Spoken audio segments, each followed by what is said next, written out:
На членовите на судскиот совет местото не име таму, изјави премиерот Христијан Мицкоски коментирајќи ја вчера изгласаната за нив интерпелација од страна на собранието. Па јас очекувам најмалку морална одговорност и да ги напуштат позициите кои што ги имаат заробено, бидејќи јасно кажа парламентарците, тие кои што ги избраа, дека тие го изгубиат целиот кредибилитет, дека тие повеќе немаат никаков кредибилитет да бидат на тие места каде што се.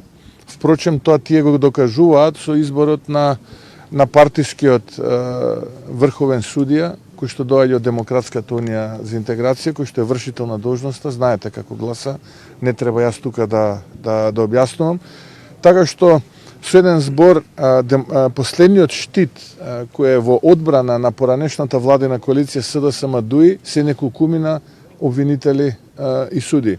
За Мицкоски е алармантно однесувањето на обвинител по спроведувањето на акцијата на Министерството за внатрешни работи и Бирото за јавна безбедност. Навистина, сум шокиран како се однесувал тој човек и како продолжува да се однесува. На нив не им е местото таму. Ако сака да бидат дворско-партиски забавувачи, тогаш нивното место не е во обвинителството, е во оние големи хациенди кои што се изградени во Западна Македонија. Тоа што го слушнав, како тој човек се однесувал, мислам дека многу скоро денеска ќе се кае, но тогаш се плашам дека ќе му биде доцна.